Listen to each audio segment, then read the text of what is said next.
We're going to pick up on that aspect of this conversation, Canada's military and what commitment it might be making to this battle in Ukraine, with retired Lieutenant General Andrew Leslie. He's former commander and chief of staff of the Canadian Army and also previously served as a Liberal MP. Hi, Mr. Leslie. Good to see you as always. Thank you very much for making the time this evening.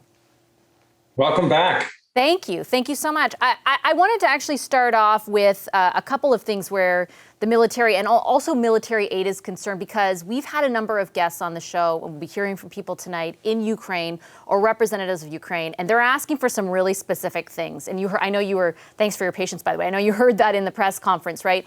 We know that they want the air above Ukraine, designated as a no-fly zone, but also they're asking for like helmets, weapons, ammunition. Didn't hear anything about that today. No commitment from the Canadian government to provide it. Where do you think the thinking is there? Vis-a-vis the safe fly zones, the airspace above Ukraine being secured by NATO, not going to happen, I'm afraid to say, because we don't want US pilots or NATO pilots to be in direct confrontation with Russian pilots. Because let's not forget, there's 190,000 Russians rampaging across the Ukraine right now, led by someone who's arguably a sociopath, but he has nuclear weapons.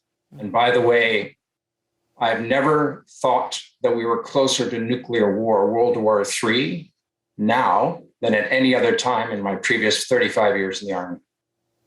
Well, that's quite a statement. And is that because of the scale of the scope and scale of the invasion over the last few days? It's because we're dealing with someone who has absolutely no respect for the rule of law. What he respects above all else is force. And President Biden and a large number of the intelligence community believe, and I echo that belief, that there's no guarantee that he's actually going to stop at the NATO border unless we can deter him. And I'd like to pick up on the very good comments by Minister Anand. The whole idea of deterrence means you have to have a certain number of forces there who are willing to fight. It's not a combat operation, as she said, but they're willing to fight if the territorial integrity of NATO is broken, but they have to be right tucked up along the border. So when it comes to help us understand, for example, the up to 3,400 Canadian forces that could be deployed. The minister said, for example, that NATO had not yet asked for it. How does that work? Does NATO sort of say, okay, we're going to need this many, and then they go?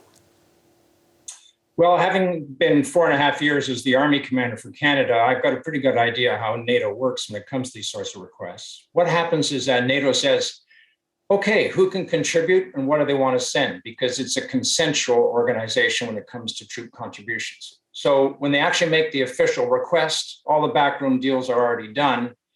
And for example, if Canada were to end up sending 2 people and a small cart, then that would be what Canada offered. I'm not suggesting that's a solution, but I'm trying to make an example here. I believe we should be sending all 3,400 of them, and we should start getting them ready now.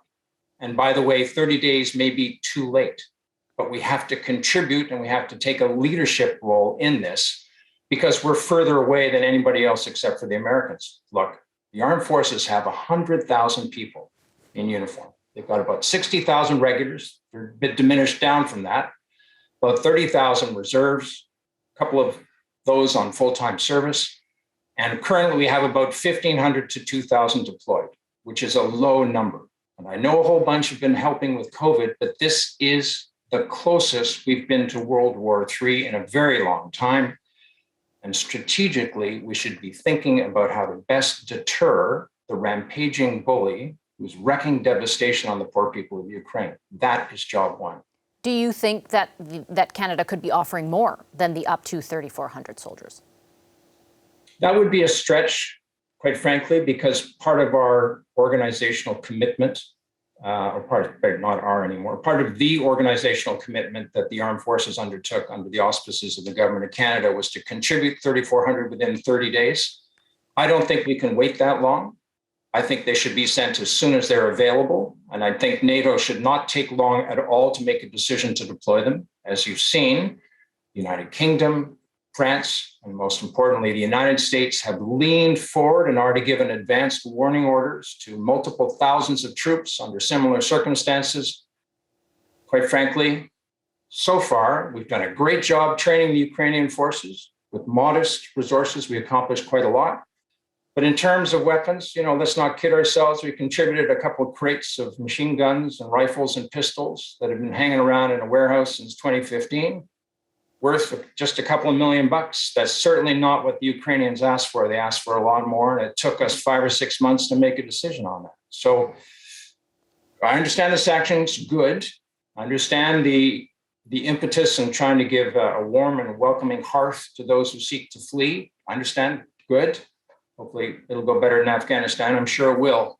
And now let's talk about deterrence in its finest form at a time when it's needed most. Okay, Mr. Leslie, I'll leave it there. Thank you very much for your time this evening. Thank you, Vashti. Andrew Leslie is, of course, retired Lieutenant General and former commander of the Canadian Army. Hi, I'm Vashti Capellos, host of Power in Politics. See more of our show by subscribing to the CBC News channel or click the link for another video.